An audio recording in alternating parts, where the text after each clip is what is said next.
ओए लेवल में बेटे ग्रेड लेने के लिए कोई भी चीज़ मोर एफिशिएंट नहीं है देन पास्ट पेपर क्वेश्चंस। तो आज हम रिवीजन करने वाले हैं यूजिंग पास्ट पेपर क्वेश्चंस। ये एक यूनिक टाइप ऑफ रिवीजन होगी और मेरे ख्याल में सबसे एफिशिएंट टाइप रिवीजन की यही है। तो इस वीडियो में बेटे दो तरह के स्टूडेंट्स के लिए बहुत यूज़फुल चीज़ें हैं आगे। एक तो वो जिन्होंने बिल्कुल सिलेबस स्टार्ट ही नहीं किया, तो जैसे ही कोई क्वेश्चन आएगा जो जो एक्सप्लेनेशन रिक्वायर्ड होगी मैं वहीं पे एक्सप्लेन कर दूंगा चीज़ें। कोई फार्मूला है, कोई ग्राफ है, इस तरह से कोई भी चीज़ अगर आती है। और इसी तरह से जिन स्टूडेंट्स ने एक दफ़ा सिलेबस रफली कवर कर लिया है हल्का फुल्का रिवीजन के पॉइंट ऑफ व्यू से, उनको ज़ाहिर बात है इसके अंदर पास्ट पेपर के क्वेश्चंस मिलेंगे। तो चलें शुरू करते हैं। सबसे पहले तो बेटे मैंने कुछ इंपॉर्टेंट टॉपिक्स मेंशन किए हैं जिनसे रिलेटेड मुझे लगा कि क्वेश्चंस करने चाहिए। इवन दो मेरे पास एक टॉपिकल अवेलेबल थी, उसमें से मैंने कुछ पेपर्स के क्वेश्चंस जो हैं वो सिलेक्ट किए हैं और उसमें एक दो टॉपिक्स मुझे नहीं भी मिले। चलें एक मैं आपको क्वेश्चन करवा दूंगा। लेकिन ये जो डबल पावर हीटर्स हैं जिनकी दो पावर्स हैं वो हम आगे मैं आपको जाके एक्सप्लेन करूंगा। वो एक क्वेश्चन मुझे नहीं मिला, वर्टिकल सर्कल का क्वेश्चन नहीं मिला, ये दो चीज़ों के ना। लेकिन वर्टिकल सर्कल का क्वेश्चन मैं आपको खुद करवा देता हूँ। डबल पावर जो हीटर्स हैं वो मैं आपको वैसे दरमियान में रफ सा आइडिया दे दूंगा। तो ये कुछ चीज़ें हैं इंपॉर्टेंट पहले 5 चैप्टर्स के अंदर। सबसे पहले तो एंगुलर वेलोसिटी, फिर उसके बाद वर्टिकल सर्कल, फिर उसके बाद gravitational force, gravitational potential, chapter 1 chapter 2, फिर उसके बाद डबल पावर वाले हीटर्स, उसके बाद थर्मोमीटर का कंपैरिजन, और उसके बाद ideal gas equation, root mean square speed, first law of thermodynamics और साइक्लिक। ये चैप्टर वाइज जो हैं दो दो टॉपिक्स, दो टॉपिक्स बेसिकली पर चैप्टर मैंने लिखे हैं। तो आए चले इनसे रिलेटेड क्वेश्चंस देखते हैं और जिसकी जो एक्सप्लेनेशन रिक्वायर्ड होगी वो मैं वहीं पे कर दूंगा, ठीक है।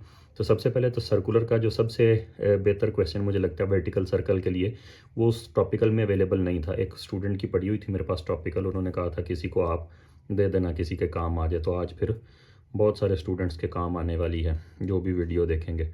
तो वो क्वेश्चन मैं आपको खुद ही करवा देता हूँ। उसकी वैल्यूज़ मुझे याद हैं, उस क्वेश्चन के अंदर जो भी यूज़ हुई थी। ईयर और वेरिएंट मुझे याद नहीं है, अगर आप लोगों को ज़रूरी लगता है तो मैं पिंड कमेंट के अंदर ईयर और वेरिएंट दे के उसका मेंशन कर दूंगा। वैल्यूज़ और डाटा वगैरह मुझे एग्जैक्ट याद है जो उस क्वेश्चन में था। तो सबसे पहले तो वो क्वेश्चन था बेटे कुछ इस तरह से। उन्होंने कहा था जी एक हमारे पास स्ट्रिंग है और उसकी लेंथ है जी 13 सेंटीमीटर। ये अनएक्सटेंडेड लेंथ थी, ठीक है, लेकिन ये एक्सटेंसिबल स्ट्रिंग था, एक्सटेंड हो सकता था। और उसके बाद उन्होंने कहा जी हमने इसके ऊपर वेट लगा दिया है 5 न्यूटन का। ये क्वेश्चन बेटे ज़ाहिर बात है कई दफ़ा करवाया मैंने, तो इस वजह से ज़ुबानी याद है। ये आ गया।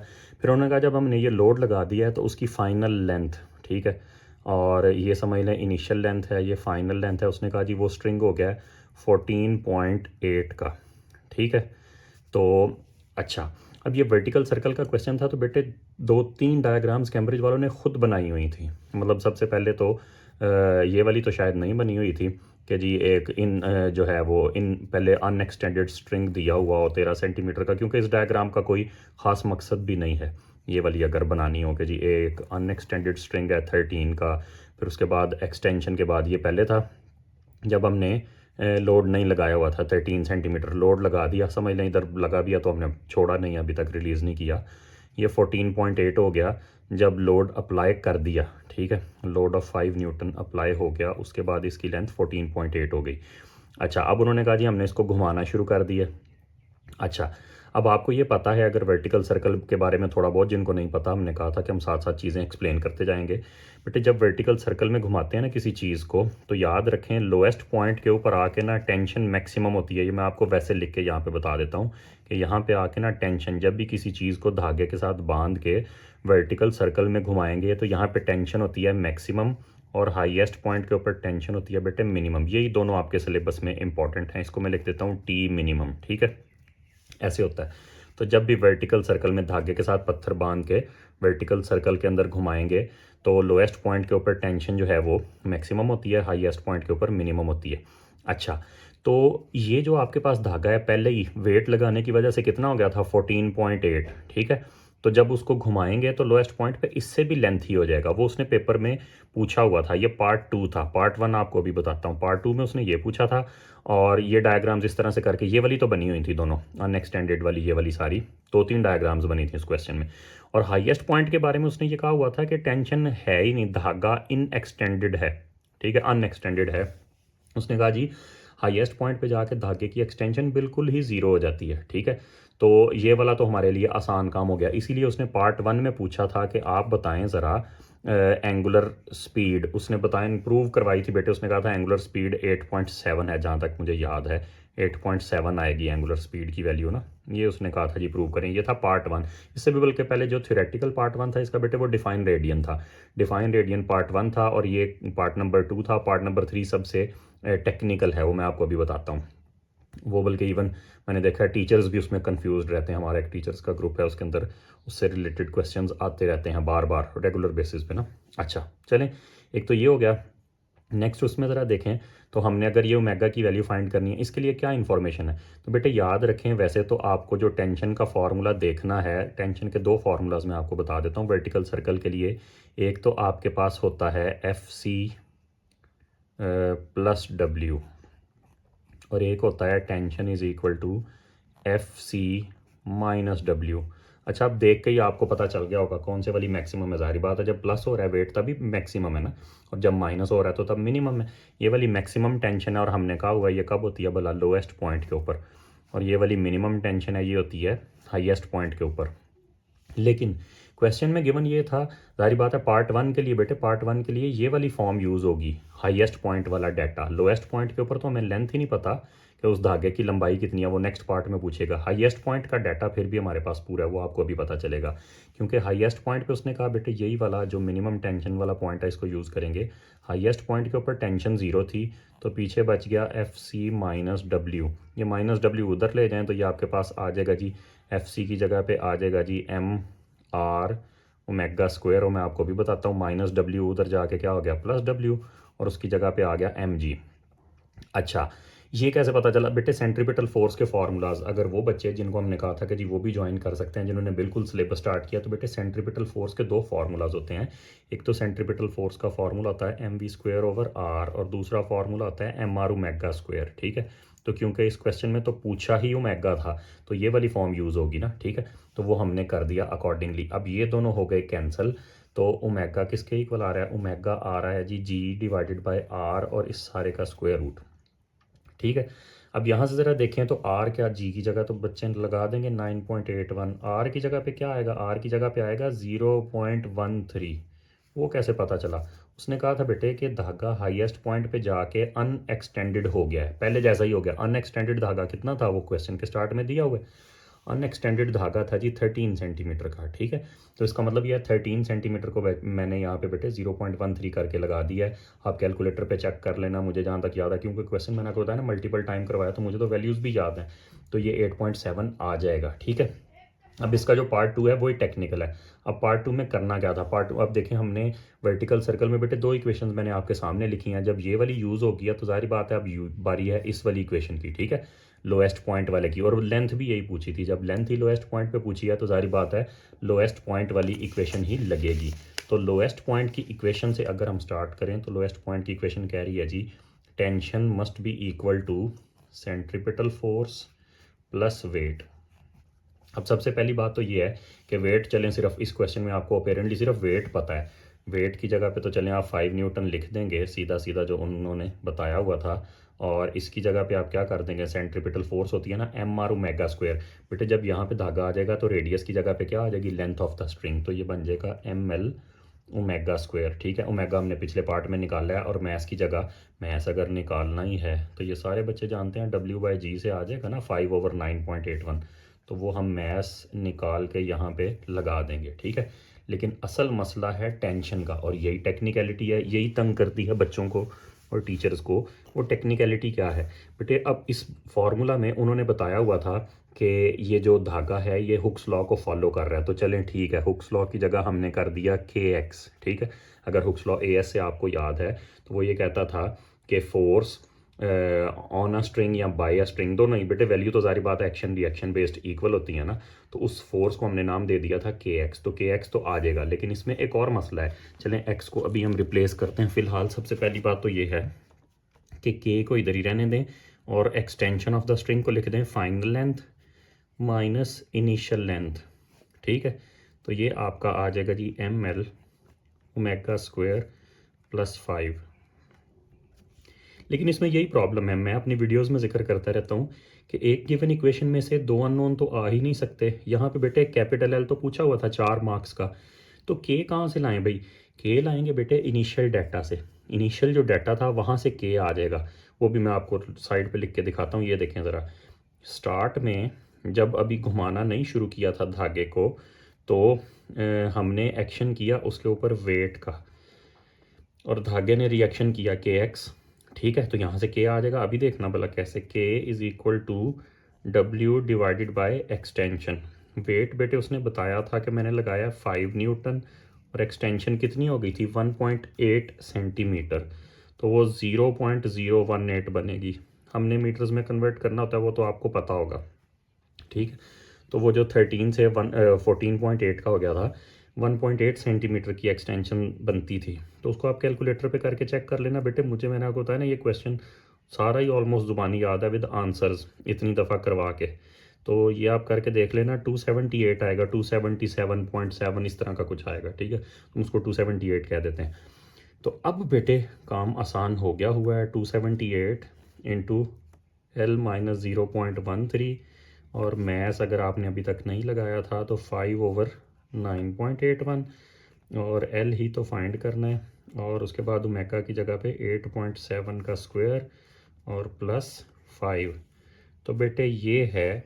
अब मैं, क्योंकि हमने फर्दर भी बहुत सारे क्वेश्चंस करने हैं, तो ये मैं इसमें आगे जो एल की कैलकुलेशन है, A2 के बच्चे हैं, बिल्कुल लीनियर मैथमेटिक्स है, ओ लेवल में भी आप लोगों ने की हुई होती है। अगर फिर भी कोई इशू हुआ तो बेटे आप मुझे बता देना, मैं इसका सोल्यूशन अपलोड कर दूंगा।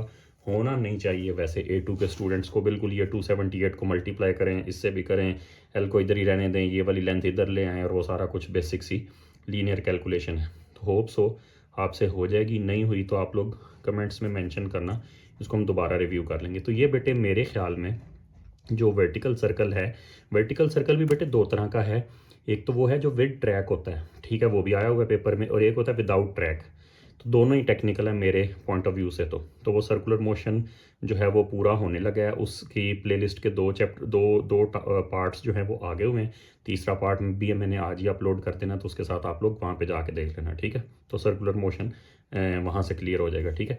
तो वर्टिकल सर्कल्स के बारे में मेरे ख्याल में मुझे जो सबसे ज़्यादा क्वेश्चंस पसंद हैं उसमें से यही है, यही सबसे टेक्निकल है, मैं तो यही कहूँगा जितने भी आए हैं। तो ये अगर हमारा हो गया तो सर्कुलर मोशन भी आ गया और एंगुलर वेलोसिटी भी आ गई। जैसे मैंने इस पेपर के बैक साइड पर लिख के आपको दिखाया था ना कि जो इंपॉर्टेंट टॉपिक्स हैं चैप्टर 1 के, एंगुलर वेलोसिटी और वर्टिकल सर्कल। तो एंगुलर वेलोसिटी का बस आपको हल्का सा ये बता देता हूँ, क्योंकि हमने ये कहा था कि जो बच्चे बिल्कुल स्टार्टर्स हैं उनको भी हम साथ साथ लेके चलेंगे। तो एंगुलर वेलोसिटी होती है जी, जिन लोगों को नहीं पता, वो होती है गोल घूमने की स्पीड। और गोल घूमने की स्पीड है, तो जब भी कोई गोल घूमता है तो वो एंगल कवर करता है, ठीक है। अगर वो एंगल कवर करता है तो एंगल पर यूनिट टाइम है, एंगल पर यूनिट टाइम ऐसे लिखेंगे, और फिर उसके बाद पूरा सर्कल कोई गोल घूमेगा तो 2 पाई ओवर टाइम पीरियड हो जाएगा, और फिर वो जो टाइम पीरियड है वो 1 ओवर टाइम पीरियड फ्रीक्वेंसी भी बन जाएगी। और इसी तरह से फिर एक फार्मूला होता है ओमेगा का, V is equal to R omega. तो ये हमने हल्का फुल्का सा, जैसे हमने जिक्र किया था वीडियो के स्टार्ट में, कि हम उनको भी साथ लेके चलेंगे जो बिल्कुल स्टार्ट से सिलेबस को देख रहे हैं। तो चलें जी, ये वाला क्वेश्चन हो गया। नेक्स्ट हम चलते हैं ग्रेविटेशन की तरफ। ग्रेविटेशनल फोर्स मैंने कहा था बेटे, ग्रेविटेशनल फोर्स में जो बच्चे तो बिल्कुल ज़ीरो से पहली दफ़ा देख रहे हैं उनको तो नहीं पता होगा, बाकियों को ये अंदाज़ा होगा कि सबसे ज़्यादा दफ़ा ये वाली एप्लीकेशन आई है, FC is equal to FG, centripetal और ग्रेविटेशन को इक्वल सबसे ज़्यादा दफ़ा रखा गया है सर्कुलर के चैप्टर में। तो चले मैं बता देता हूँ, जो दूसरे बच्चे भी हमें साथ फॉलो कर रहे हैं, जो फर्स्ट टाइमर्स हैं सिलेबस में, या बिल्कुल बेसिक्स उनको पता है कॉलेज से कोई बात सुन के में भी। तो सबसे ज़्यादा तो ये है, ये अगर पहला पार्ट है तो उसको हम देख लेते हैं रफ सा। वैसे ही वो कहता है जी सेटेलाइट सर्कुलर ऑर्बिट में कैसे हो सकती है। तो दोनों तरह के स्टूडेंट्स सुन लें, जिन्होंने सिलेबस हल्का फुल्का देखा है या जिन्होंने नहीं देखा। जब भी किसी चीज़ ने सर्कल में मूव करना होता है तो उसको एक फोर्स लाजमी चाहिए होती है, सेंट्रीपिटल फोर्स, ठीक है। वो जिसने गोल घूमना है या जिसने गोल घुमाना है उसी ने प्रोवाइड करनी है। अब वो जो सेंट्रीपिटल फोर्स है उसकी एक दो प्रॉपर्टीज़ भी हैं जो पेपर में रिक्वायर्ड होती हैं समटाइम्स एक्सप्लेनेशंस में ना। तो बेटे सबसे पहले तो आपने ये याद रखना है कि सेंट्रीपिटल फोर्स जो है वो परपेंडिकुलर टू वेलोसिटी होती है। जिनको नहीं पता उनको पता चल गया, ये उसका सिंबल है परपेंडिकुलर का। Centripetal force must be perpendicular to velocity और एफ सी कॉन्स्टेंट भी होनी चाहिए। आपके सिलेबस यूनिफॉर्म सर्कुलर मोशन ज़्यादा आता है ना बेटे, तो यूनिफॉर्म सर्कुलर मोशन के लिए दो शर्तें हैं। एक तो सेंट्रीपिटल फोर्स जो है वो कांस्टेंट भी हो और दूसरा वो वेलोसिटी के परपेंडिकुलर भी हो। तो यही उसने सेटेलाइट के बारे में पूछा भी, सेटेलाइट कैसे गोल घूम रही है। तो आपने इसमें यही बताना है कि सेटेलाइट जब सर्कल में रोटेट कर रही है ज़मीन के राउंड तो उसको चाहिए एक perpendicular force to its velocity, और वो हम प्रोवाइड करते हैं through gravitation. Gravitation of earth will be perpendicular to the velocity of satellite and it will act as a centripetal force. The necessary centripetal force will be provided by the gravitational force of a planet. तो planet की gravitational force centripetal का role play करेगी, ठीक है। तो यही बात हमने पीछे लिखी होगी, यही बात हम आगे जाके अप्लाई भी कर देंगे। तो हमने अभी थोड़ी देर पहले कहा था कि सेंट्रीपिटल के दो फार्मूलाज हैं, तो उसमें से यहाँ पे कौन सा लगेगा। ये क्वेश्चन अभी तक जितने आए हैं उसकी सेंट्रीपिटल फोर्स को ग्रेविटेशन के इक्वल रख के जितनी एप्लीकेशंस आई हैं टॉप 2 में है मेरे पॉइंट ऑफ व्यू से, डिफ़िकल्टी लेवल के अतबार से। तो ज़रा क्वेश्चन समझ लें, ये दो दफ़ा आया 2017 में, अक्टूबर नवंबर में भी और मई जून में भी। तो फिलहाल तो ज़मीन का है अक्टूबर नवंबर में जहाँ तक मुझे याद है, फिर वो जुपिटर और उसके मून का था। फिलहाल ज़मीन और मून का है। वो कहते हैं जी ज़मीन और ये जो बाकी स्टेटमेंट होती है ना बेटे, ये आपके किसी खास काम की नहीं होती कि जनाब यूनिफॉर्म अफेयर्स हैं, आइसोलेटेड इन स्पेस हैं, वो सारा कुछ जो यूज़फुल डाटा है उसको देखते हैं। वो कहता है जी ज़मीन का रेडियस आर है और जो ऑर्बिट का रेडियस है ना वो एन आर है। जो बच्चे फर्स्ट टाइमर हैं, बाकियों को तो वैसे पहले पता ही होगा, जो फर्स्ट टाइमर है उनके लिए बता दें, ऑर्बिटल रेडियस को हम लोअर केस आर कहते हैं। और जिन्होंने कुछ ना कुछ सिलेबस देखा उनको पता है हम लोअर केस आर यूज़ करते हैं ऑर्बिटल रेडियस के लिए। तो ऑर्बिटल रेडियस वो कहते हैं एन आर है। जारी बात है ज़मीन के रेडियस से बड़ा होगा, कितना बड़ा वो उसने मेंशन नहीं किया, उसने कहा जी एन टाइम्स आर है, एन टाइम्स बड़ा है ज़मीन के रेडियस से ऑर्बिट का, ठीक है। वैसे मैं आपको बता दूं N60 है जो ऑर्बिटल रेडियस ऑफ मून है, वो ज़मीन के रेडियस से तकरीबन 60 टाइम्स बड़ा है। तो ये ऑलमोस्ट 60 है नियरली ना। अच्छा, और उसके बाद वो कहता है जी मून को टाइम लगता है जी कैपिटल टी, वो आप लोगों को पता है 27.4 डेज होते हैं बेटे मेरा ख्याल है। तो 27.4 वो आ जाएगा एक। और उसके बाद ज़रा देखें तो वो कहता है जी आप प्रूव करें ज़मीन की डेंसिटी 3πn³/gt²। बेटे जितनी दफ़ा मैं क्लास में एकेडमी में ये करवाया करता हूँ ना, सबसे ज़्यादा स्टूडेंट्स इस पे स्टक होते हैं, क्योंकि ये थोड़ा सा आउट ऑफ द बॉक्स सोचा कैम्ब्रिज वालों ने कि भाई ये हम कैसे प्रूव करें। बच्चे कहते हैं कहाँ डेंसिटी, कभी भी, ये फर्स्ट टाइमर था, दोबारा भी खैर कभी नहीं हुआ, लेकिन ये है कि ये काफ़ी यूनिक क्वेश्चन था उनकी तरफ से। लेकिन अगर आप थोड़ा सा ध्यान से ज़रा देखें, शुरू हमने वहीं से करना है, एफ सी और एफ जी को इक्वल रख के। अब यहाँ पे बच्चे कहते हैं सर आपकी तो प्रैक्टिस है, आपका एक्सपीरियंस, आपको पता है, हमें कैसे पता चलना था पेपर में कि यहाँ पे यही वाला काम करना है। बेटे ग्रेविटी के चैप्टर में जब भी कहीं पे टाइम पीरियड नज़र आ रहा हो ना तो समझ जाएं एक ही तरीका है। ग्रेविटी के पूरे चैप्टर में टाइम पीरियड तक पहुँचने का एक ही रास्ता है कि सेंट्रीपिटल और ग्रेविटेशन को इक्वल रखें और ओमेगा की जगह पे 2π/t लगा दें। अभी हमने पीछे बताया ना मैंने आपको ओमेगा के फार्मूलाज, तो यही काम हमने यहाँ पे भी करना है। सबसे पहले तो हम करते हैं जी gravitation is equal to centripetal, और फिर ग्रेविटेशन का फार्मूला Gm/r का स्क्वायर। ये भी हम उनके लिए बता रहे हैं जो फर्स्ट टाइमर्स हैं, जिन्होंने सिलेबस एक दफ़ा गो थ्रू किया उनको तो अंदाज़ा होगा ही। mr ओमेगा स्क्वायर के इक्वल आ गया। लो जी, जो बच्चे पहली दफ़ा देख रहे हैं वो सुन लें ज़रा, ये न्यूटन्स लॉ ऑफ ग्रेविटेशन है, उसका फार्मूला है जी कैपिटल जी, ये कांस्टेंट है, ये lower case M upper case M, ये उन दोनों चीज़ों का मैथ है जिनके दरमियान में ग्रेविटेशनल फोर्स निकालनी है, और ये ऑर्बिटल रेडियस है, एंगुलर वेलोसिटी, और ये एम है। अच्छा, अब ये सादा सा प्रिंसिपल है ग्रेविटेशन के चैप्टर में, छोटा मैथ छोटा एम, बड़ा मैथ बड़ा एम, और छोटा मैथ बेचारा कैंसिल ही हो जाता है। तो ठीक है, मून का मैथ कैंसिल हो जाए, मून और अर्थ की बात हो रही है ना, हमें डेंसिटी ही अर्थ की निकालनी है, तो अच्छी बात है मून का मैथ जाए। तो मून का मैथ कैंसिल हो गया, पीछे बचा अर्थ का मैथ, और वही हमें चाहिए था। और वो जो आर है वो इधर ला के r³ करें, मैं अभी आपको उसकी वजह बताता हूँ। और ओमेगा की जगह लिखते हैं आप लोग 2π/t और उस सारे का स्क्वायर, और जी आपकी मर्जी है, फिलहाल उधर ही रहने दें या इधर ले आएँ, फिलहाल इधर ही रहने देते हैं कि उधर ओमेगा अभी सॉल्व हो रहा है। अच्छा, अब डेंसिटी कैसे आएगी, सबसे पहला सवाल तो ये है। तो बेटे याद रखें डेंसिटी आएगी जब आप डेंसिटी का फार्मूला लगाएंगे, डेंसिटी होती क्या है, डेंसिटी होती है जी मैस ओवर वॉल्यूम, ये आपने सुना हुआ होगा, ठीक है। तो यहाँ से ज़रा देखें तो मैस क्या आ जाएगा, मैस आ जाएगा डेंसिटी मल्टीप्लाइड बाय वॉल्यूम, यही काम हमें करना पड़ेगा। और वॉल्यूम की जगह ज़मीन को सफेरिकल एज्यूम करेंगे, एग्जैक्ट सफेरिकल नहीं है लेकिन मान लेंगे ना, उसने ऊपर कहा भी होगा शायद कहीं पे यूनिफॉर्म सफ़ियर, ठीक है। तो उसने कहा जी मान लें यूनिफॉर्म सफ़ियर, तो डेंसिटी को बेटे ऐसे ही रहने देंगे और वॉल्यूम की जगह पे 4/3 पाए कैपिटल आर का क्यूब। अब ये आपने ध्यान रखना है, देखें नीचे ऑर्बिटल रेडियस है बेटे लोअर केस आर है, ऊपर ज़मीन का रेडियस आएगा अपर केस आर, और नीचे आ जाएगा एन का क्यूब आर का क्यूब, क्योंकि वो देखें उन्होंने बताया था ऑर्बिटल रेडियस क्या है, एन टाइम्स आर, ठीक है। और यहाँ पे क्या बन गया हुआ है, 4 पाई का स्क्वायर ओवर टाइम पीरियड का स्क्वायर। अब बच्चों का पसंदीदा स्टेप आने वाला है कैंसलेशन वाला। यहाँ पे ज़रा देखें आर क्यूब कैंसिल, उसके बाद बेटे देखें तो 1 पाई कैंसिल हो गया, इधर स्क्वायर है उधर एक ही है, और क्या कैंसिल होगा, और मुझे लगता है कुछ कैंसिल नहीं होने वाला, हाँ बस ठीक है। तो इसको बेटे रीअरेंज करेंगे, प्रूव हो गया आपका, ध्यान से रीअरेंज करें तो प्रूव हो गया हुआ है। डेंसिटी को उधर ही रहने दें, बाकी सारा कुछ उधर ले आए। एन क्यूब उधर डिवाइड था, 4 भी बेटे कैंसिल होना था, याद आया, ये देखें ये 4 भी कैंसिल होने थे, और 3 ने डिवीजन में आना है ना, तो ये 3 और एन क्यूब ने इधर ही आना है, 3 इधर एक पाई बच गया हुआ है, 2 r² था, ये पाई था, और पाई स्क्वायर था और पाई था, और इसमें से कैंसिल होके एन क्यूब उधर से डिवीजन से इधर आया, 3 और एन क्यूब दोनों आने हैं। और यहाँ पे ज़रा देखें तो बेटे क्या होगा, जी साथ आएगा तो प्रूव हो गया GT², ये देखें ज़रा, ठीक है। Density is equal to 3 pi n³/GT², यही प्रूव करना था, ठीक है। तो ये बेटे इतना सीधा नहीं था, अभी तो चले मैं करवा रहा हूँ तो आप लोग कह रहे होंगे नहीं हो जाना था आराम से, आराम से नहीं हुआ, अभी तक मैंने जितने भी बच्चों को करवाया ज़्यादातर को प्रॉब्लम रहा ही है। तो इसका नेक्स्ट पार्ट ज़रा देखते हैं।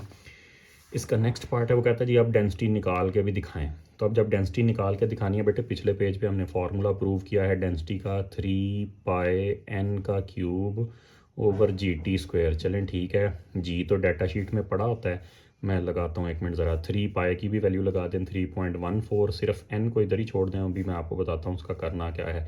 जी डाटा शीट में बेटे पड़ा होता है 6.67 10⁻11, और टाइम पीरियड उसने बता दिया है कि मून रोटेट करता है 27.3 डेज़ में, और एक दिन में बेटे आप लोग वो करना है 24 × 60 × 60, मुझे ज़ुबानी याद है 86,400 सेकंड्स होते हैं एक दिन में, ठीक है। तो वो आप कर देना। एन का सिर्फ एक मसला रह गया, एन कैसे फाइंड करेंगे। पिछले पेज पे हमने ये कहा था कि बेटे जो ऑर्बिटल रेडियस है वो एन टाइम्स आर है, हमने नहीं कहा था बल्कि कैम्ब्रिज वालों ने खुद ही कहा हुआ था।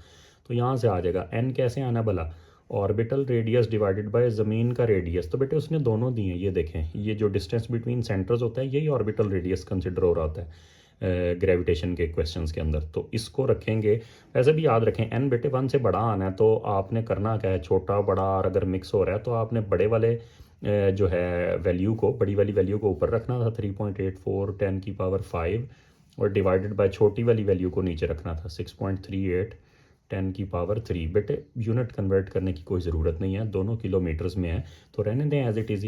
करते भी कन्वर्ट तो दोनों 10⁻3 आने थे, वो भी फिर कैंसिल होने ही थे।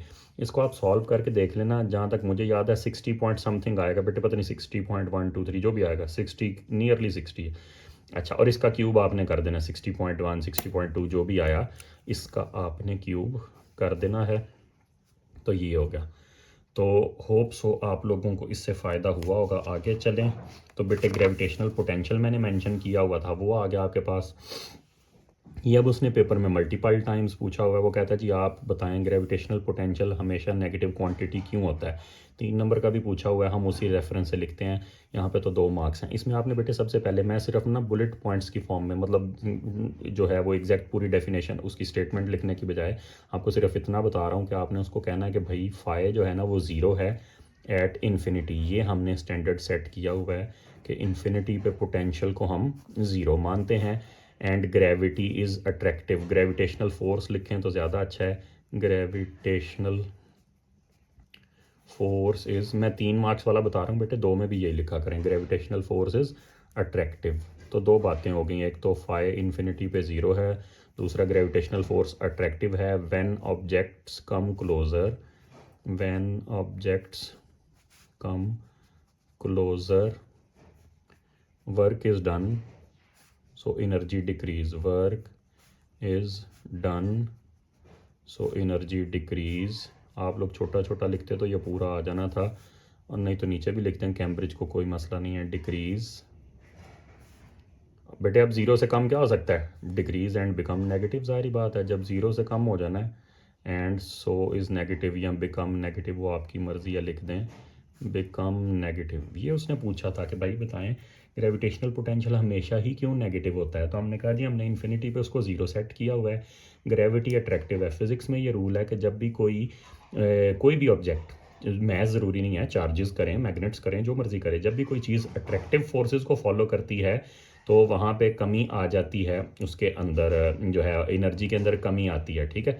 और इसी तरह से अगर कोई रिपल्सिव फोर्सेस को फॉलो करे तो कोई अट्रैक्टिव फोर्सेस को फॉलो करे तो एनर्जी जो है वो कम होती है, और रिपल्सिव को करे तो एनर्जी इंक्रीज़ होती है। अच्छा अब ये देखें बेटे, ये दो मैसेज के दरमियान में पोटेंशियल का ग्राफ दिया होगा। कोई भी दो स्टार्स हो सकते हैं, प्लैनेट्स हो सकते हैं, जो भी है, और दो रॉक्स हो सकती हैं, मेट्रॉइड्स हैं, व्हाट्सएवर, तो ये उनके दरमियान में इस तरह से ग्राफ होता है पोटेंशियल का।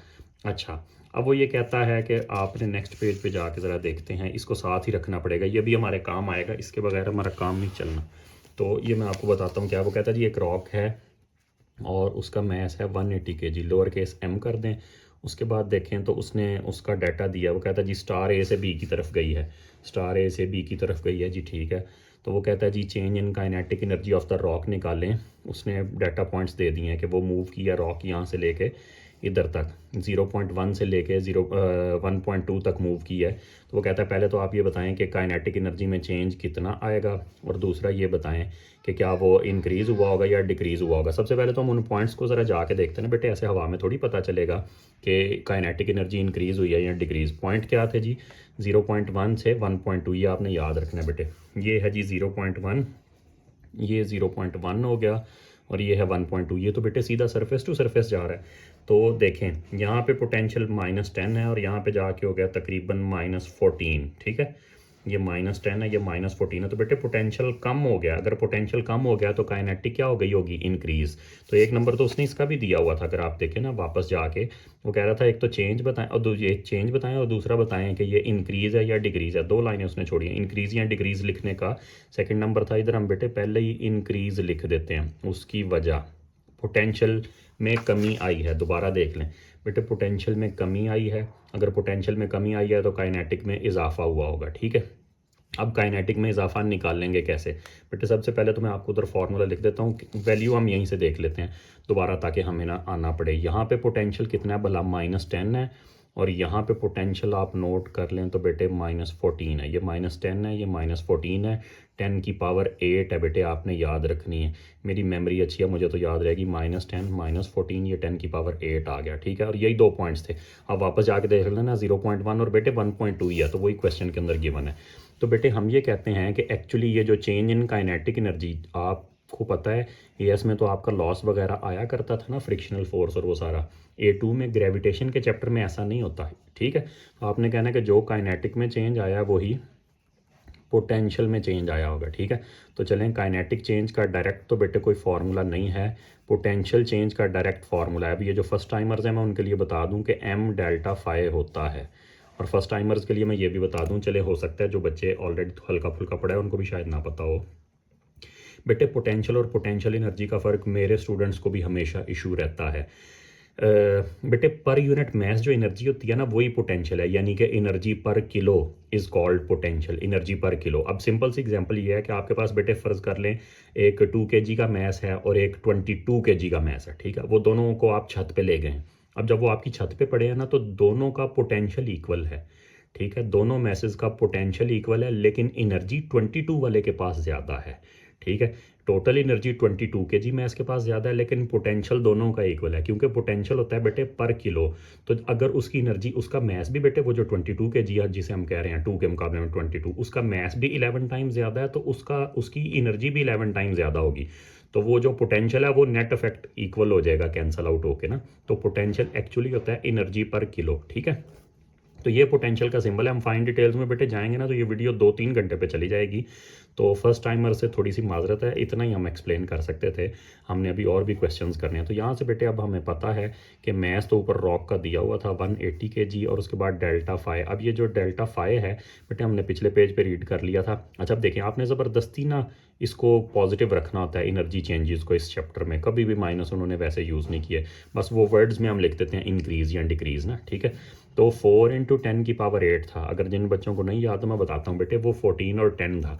वो जो 2 पॉइंट्स उसने क्वेश्चन में दिए हुए थे वो 10 से 14 जा रहा था, तो 10 और 14 का डिफरेंस 4 का आ गया ना, 4 × 10⁸ 8, ठीक है।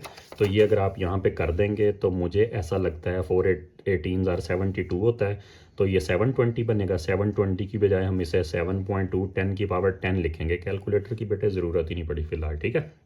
अच्छा उसके बाद आगे चलें तो वो कहता है जी एट अ पॉइंट दिस, ठीक है, रॉक की स्पीड थी v। वो कहता है जी रॉक ने किसी v स्पीड से शुरू किया है, तो वो कहता है बताएं ज़रा कम से कम कितनी स्पीड होनी चाहिए v ताकि वो इस पॉइंट पे पहुंच जाए। बेटे उसने नाम लेना पसंद नहीं किया दोनों स्टार्स का, लेकिन एक्चुअली देखें जो वो कह रहे हैं ना, ये दोबारा दोनों की सरफेस ही है कि स्टार ए से स्टार बी की सरफेस पे चला जाए। नहीं यकीन तो ये देखें ज़रा बेटे, वो कह रहा है जी 0.1 से v से शुरू किया है और 1.2 तक जाने के लिए कम से कम कितनी स्पीड होनी चाहिए। अच्छा अब ये जो फर्स्ट टाइमर्स हैं वो इस फार्मूले पे ज़रा आप लोग ज़ुबानी उसको याद कर लेना, क्योंकि इस फार्मूले के बैकग्राउंड में जाएंगे तो बेटे फिर हमारा टाइम लगेगा। मैं सिर्फ आपको इसकी एप्लीकेशन का डिफरेंस बता देता हूँ कि जब भी ये है velocity is equal to 2 × delta phi का स्क्वायर रूट। ये वेलोसिटी कब है, अगर तो वो ये कहे कि कोई स्टार ए से चल के स्टार की बी की सरफेस पे आ गया तब भी यही फार्मूला लगेगा। दो प्लैनेट्स के दरमियान में जब भी कोई मैस मूव करेगा ना बेटे, फार्मूला यही लगना है कि velocity is equal to 2 delta phi का स्क्वायर रूट।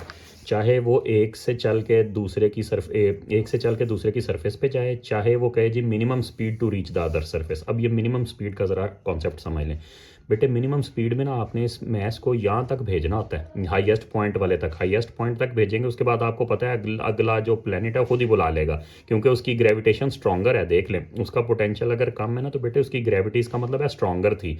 तो आप यहाँ से अगर इसको करेंगे ना तो यहाँ तक आपने भेजना है, आगे उसने खुद ही चले जाना है, ठीक है। तो याद रखें मिनिमम पोटेंशियल रिक्वायर्ड या मिनिमम स्पीड रिक्वायर्ड के क्वेश्चंस में आपने जिस सरफेस से स्टार्ट कर रहे होते हैं उधर से पीक तक जाना होता है। तो बेटे पीक तक का मैं यहाँ से रीड कर लेता हूँ ज़रा, मुझे ऐसा लग रहा है 4.4 है। आप लोग ग्राफ रीड करना जानते ही होंगे, ये 6 है, ये 4। बेटे ये ना इसका स्मॉल बॉक्स जो है ना वो उसके इक्वल बन रहा है, जो छोटा बॉक्स है वो 0.4 के इक्वल बन रहा है। इतना नहीं मेरा ख्याल है A2 के बच्चों को ग्राफ रीडिंग में इशू नहीं हो सकता। ये 4.4 है। बहरहाल आप लोग इसको अगर वो जो है पॉज करके देख लेना वीडियो को तो आपको समझ आ जाएगी। ये 4.4 है और स्टार्टिंग पॉइंट तो हमारा 10 नहीं है, तो इसका मतलब है पोटेंशियल डिफरेंस आ गया बेटे 10 और 4.4 का कितना डिफरेंस हुआ, वो बन गया 5.6। 2 × 5.6 × 10 की पावर 8, ठीक है। तो बेटे ये आ गया आपका 2 × 5.6 × 10 की पावर 8। अब यहाँ से आप देख लेना बेटे जो भी आएगा, कैलकुलेटर की कैलकुलेशंस मैं आपके लिए छोड़ता हूँ ताकि वीडियो बहुत ज़्यादा लंबी ना हो जाए। ऑलरेडी उस पर चली गई हुई है हाफ आवर के ऊपर, लेकिन मुझे कुछ क्वेश्चंस अभी ज़रूर आगे करने हैं तो मैं चलता ही जाऊँगा, आप लोग देख लेना जहाँ तक। अच्छा जी, अब यहाँ पे ज़रा देखें तो बेटे एक और इम्पॉर्टेंट कॉन्सेप्ट मैंने, हालांकि वो स्टार्ट वाले पेज में मेंशन नहीं किया था लेकिन ये बच्चों को तंग करता है तो मैंने सोचा करवा दूँ, यहीं पे देख लिया मैंने। ये बेटे 2 स्टार्स हैं, बाइनरी स्टार सिस्टम इसे हम कहते हैं, और ये इस तरह से करके ये पेपर में 5-6 दफ़ा आया हुआ है डबल स्टार सिस्टम का question, binary star system, double star system जो भी इसे कहें। इसमें ना बेटे एक सेंटर होता है जहाँ पर कोई होता ही नहीं है, सेंट्रल पॉइंट है, और ये पूरे चैप्टर से थोड़ा सा डिफरेंट है इसकी कैलकुलेशंस वजह। पूरे चैप्टर के अंदर ना बेटे जब हम सेंट्रीपिटल और ग्रेविटेशन का फॉर्मूला लगाते हैं तो आर इक्वल होता है। ये देखें अभी हमने थोड़ी देर पहले किया था ना, GMM/R का square is equal to MR omega square. तो पूरे चैप्टर में बेटे ये जो होता है R, ये दोनों साइडों पे सेम होता है, ये वाला R सेम होता है, ठीक है। लेकिन सिर्फ ये जो ग्रेविटेशन का चैप्टर है, ये जो बाइनरी स्टार सिस्टम वाला जो टॉपिक है, इसके अंदर बेटे सिर्फ ये दोनों आर डिफरेंट होते हैं। मैं अभी आपको बताता हूँ। आगे चलें ज़रा नेक्स्ट पेज पे। ये एक स्टार ए था, उसका मैथ दिया हुआ था, और एक स्टार बी था, उनके सेंटर्स का डिस्टेंस दिया था, और बड़े वाले स्टार से ये जो इनका बैलेंस पॉइंट है जहाँ पे कुछ है ही नहीं, लेकिन ये उसी को दोनों ऑर्बिट कर रहे होते हैं। सेंट्रल पॉइंट पे कोई भी नहीं है लेकिन ये उसको बैलेंस कर रहे होते हैं। और ये जो बड़ा स्टार है उसका सेंट्रल जो मतलब बैलेंस पॉइंट है वहाँ से उसका डिस्टेंस d था, तो दूसरे का क्या बच गया, टोटल -d। अगर इसका डी है तो दूसरे का क्या बच गया, टोटल माइनस डी। तो डबल स्टार सिस्टम से रिलेटेड एक आध इंपॉर्टेंट चीज़ें जो आपने खुद ही करके जानी है याद, उन्होंने कोई नहीं आपको बतानी, मैं आपको बता देता हूँ। सबसे पहले तो उनका क्वेश्चन देख लें। वो कहते हैं जी centripetal acting on both stars has the same magnitude. इसकी मैं आपको रीज़न अभी बता दूं बेटे, सिर्फ बुलेट पॉइंट की फॉर्म में ही याद रखें। डबल स्टार सिस्टम के अंदर बेटे 3 फार्मूले हैं। एक है सेंट्रीपिटल ऑन स्टार ए, दूसरा है सेंट्रीपिटल ऑन स्टार बी, और तीसरा है ग्रेविटेशन। ये तीनों फोर्सेस इक्वल होती हैं, लेकिन यहाँ पे आपने एक्चुअली क्या लिखना था, यहाँ पे आपने लिखना था कि भाई we know that centripetal force is provided by gravitational force, centripetal force is provided by gravitational force and by Newton's third law of motion. आपने कहना था भाई सेंट्रीपिटल आ रही है ग्रेविटेशन से, और न्यूटन का थर्ड लॉ कहता है कि gravitation must be equal and opposite, क्योंकि ग्रेविटेशन सेंट्रीपिटल आती है ग्रेविटेशन से, और ग्रेविटेशन का तो फॉर्मूला ही एक है, इक्वल और ऑपोजिट होनी चाहिए। तो इस वजह से अगर ग्रेविटेशन इक्वल है, देखना बेटे ग्रेविटेशन का तो दूसरा फॉर्मूला मैंने लिखा ही नहीं है ही नहीं। सेंट्रीपिटल के 2 फार्मूलाज है, ग्रेविटेशन का एक ही है। तो ग्रेविटेशन तो by action and reaction equal in magnitude हो गई, और वही ग्रेविटेशन अगर सेंट्रीपिटल का रोल प्ले कर रही है तो इसीलिए वो भी इक्वल है। ये बात आपको उम्मीद है समझ आ गई होगी, ठीक है। स्पीड बेटे मुझे तेज़ रखनी पड़ रही है, हमने कुछ क्वेश्चंस, मेरा दिल है 1-2 और भी हो जाएं, इवन दो ये 30 मिनट प्लस पे चली गई हुई है वीडियो। तो सबसे पहली बात तो ये डबल स्टार सिस्टम के बारे में बेटे खुद आपको ये पता होना चाहिए कि ओमेगा हमेशा बराबर होता है, omega 1 omega 2। Double star systems के जो स्टार होते हैं उनके जो ओमेगाज होते हैं वो इक्वल होते हैं। जब ओमेगा इक्वल है तो फिर इसका मतलब है टाइम पीरियड भी इक्वल होगा। ओमेगा सेम है तो टाइम पीरियड भी सेम है। तो ये तो उसने पूछ लिया, उसने कहा जी दोनों ही 4 साल में गोल घूम के आ जाएंगे। अच्छा, अब इसमें और बातें जो आपने याद रखनी है बेटे, याद रखें कि जो ऑर्बिटल रेडियस है उसका मैस के साथ इन्वर्स रिलेशन होता है डबल स्टार सिस्टम के अंदर। बड़े स्टार का छोटा ऑर्बिटल रेडियस होता है, छोटे स्टार का बड़ा ऑर्बिटल रेडियस होता है। और फिर उसके बाद जो है वो वेलोसिटी का रेडियस से डायरेक्ट रिलेशन होता है, क्योंकि सोचे ना जिसका ऑर्बिटल रेडियस बड़ा है उसने बड़ा डिस्टेंस कवर करना है 4 ही साल के अंदर। मैंने अभी आपको बताया इनका टाइम पीरियड सेम होता है। जब इनका टाइम पीरियड सेम है तो बेटे एक बेचारे का ऑर्बिट बड़ा है, उसने भी 4 साल में घूमना है, एक का ऑर्बिट छोटा है, उसने भी 4 साल में घूमना है। तो फिर जाहिर बात है बड़े ऑर्बिट वाले को तेज़ भागना पड़ेगा। इसीलिए मैंने कहा कि ऑर्बिटल वेलोसिटी का और रेडियस का रिलेशन डायरेक्ट है, मैस और रेडियस का इन्वर्स है। तो अब आप वापस आए एंगुलर स्पीड, तो बेटे बिल्कुल बेसिक है 2π/t। फर्स्ट टाइमर्स को भी ये हो गया होगा, इसकी प्रैक्टिस हो गई होगी। 3.14 नीचे आए तो 4 ईयर्स हैं, और एक साल के अंदर 365 दिन, और हर दिन के अंदर 86,400 सेकेंड्स। तो ये सारा यहाँ पे आपने पुट कर देना। मैं स्पीड थोड़ी सी इंक्रीज़ कर रहा हूँ ताकि हमारे ज़रा ज़्यादा क्वेश्चंस हो जाएं। अच्छा, अब वो ये कहता है कि बेटे मैसेज की रेशियो 3 है, तो आप ऐसा करेंगे ये डिस्टेंस d निकालें। अच्छा, अब ये थोड़ा सा टेक्निकल है सोचने के लिए, क्योंकि बेटे देखें चलना तो हमने यहीं से है, सेंट्रीपिटल फोर्स भी इक्वल है, ग्रेविटेशनल फोर्स भी इक्वल है, और उसने दे दिया है मैसेज की रेशो। अब एक बात याद रखना बेटे, जब भी मैसेज की रेशो वो दे दे बाइनरी स्टार सिस्टम में, तो इसको आप किसी के इक्वल नहीं रख सकते। क्योंकि अगर आपने ध्यान किया है पिछले एक क्वेश्चन के अंदर, एक में तो था ही ग्रेविटेशनल पोटेंशियल का, दूसरे में अगर आपने गौर किया था फोर्स वाले में, तो मैस एक कैंसिल आउट हो जाता है। हमारे पास दोनों मैसेज की रेशो दी हुई है, तो अगर हम ग्रेविटेशन को इसके बेटे यहाँ से, ये जो आपके सामने है यहाँ से एक्चुअली 3 इक्वेशंस बन सकती हैं। हल्की फुल्की मैथ्स तो इवन मेडिकल वालों को भी पता होगी, बायो वाले बच्चों को। इन दोनों को भी इक्वल रख सकते हैं, इन दोनों को भी इक्वल रख सकते हैं, इन दोनों को भी इक्वल रख सकते हैं। 3 पॉसिबिलिटीज़ हैं यहाँ से। जब भी इसको मैं डबल इक्वेशन कहता हूँ, डबल इक्वेशन से हमेशा 3 सिंगल इक्वेशंस निकलती हैं। इनको इक्वल करें, इनको इक्वल करें, या इनको इक्वल करें। तो वो जो हम कर सकते हैं उसमें से ये इसको ना इक्वल रखना जब भी आपको मैसेज की रेशो दी होगी। वजह ये है कि जब भी ग्रेविटेशन को किसी के इक्वल रखते हैं एक मैस कैंसिल हो जाता है। तो हमें तो मैसेज की रेशो दी हुई है, तो इसको तो छोड़ दें, पीछे ऑप्शन ही एक बची। जब ग्रेविटेशन को किसी के इक्वल नहीं रख सकते तो फिर इसका मतलब है बेटे सेंट्रीपिटल ऑन स्टार 1 और सेंट्रीपिटल ऑन स्टार 2 को हमने इक्वल रखना है। ए और बी उन्होंने नाम दिया हुआ, तो हमने उसी हिसाब से कर दिया। तो ये तो आ जाएगा मैस ऑफ स्टार ए और orbital radius of star A into omega square. ये आ जाएगा mass of star B, orbital radius of star B और ओमेगा का स्क्वायर। ओमेगा ओमेगा मैंने आपको बताया था डबल स्टार सिस्टम में सेम होता है, कैंसिल हो गया। मैसेज की रेशो उसने ए बाई बी दिया, तो बेटे ऐसा ही ठीक है, हम इसको ए बाई बी कर देते हैं, mass of A divided by mass of B बना देते हैं जैसे उसने दिया हुआ था, ठीक है। Orbital radius of star A, orbital radius of star A बेटे पिछले पेज पे जाके देखें, orbital radius of star A को उन्होंने लोअर केस डी कहा हुआ है, तो इसको मैं कह देता हूँ डी, ठीक है। और orbital radius of star B होगा टोटल माइनस डी। टोटल था 2.8, 10 की पावर दोबारा देखना पड़ेगा मुझे श्योर होने के लिए, हाँ 10 की पावर 8 है। 2.8 10 की पावर 8 माइनस डी। ठीक है बेटे, अगर एक से डी है, देखें टोटल डिस्टेंस ये है, एक स्टार से उसका डिस्टेंस डी है, तो बाकी क्या बचेगा, जाहिर बात है टोटल माइनस डी। इसका ऑर्बिटल रेडियस क्या बचेगा, टोटल में से डी माइनस कर दें। तो यही हमने इसको आगे कर दिया, और इसमें से अब बेटे इसकी वैल्यू तो गिवन थी, ये आ जाएगा 3D। 3D is equal to 2.8 10 की पावर 8 माइनस डी, ये माइनस डी उधर जाके प्लस हो जाएगा। 4D इज इक्वल टू 2.8 10 की पावर 8। अच्छा, मैं इसको किलोमीटर को तो नहीं चेंज कर रहा बेटे, उसकी रीज़न ये है कि उन्होंने पूछा ही आंसर किलोमीटर में, तो ये आप इसको सॉल्व करके देख लेना, नहीं तो ज़ुबानी भी पता चल रहा है बेटे। ये बचेगा डी की वैल्यू आएगी 7 इंटू 10 की पावर 7। आप करके देख लेना, मुझे कैलकुलेटर की इस तरह के छोटे मोटे सवालों के लिए ज़रूरत नहीं पड़ती। इसका लास्ट पार्ट ज़रा देखें तो वो कहता है बेटे अब स्टार बी का मैस निकालें।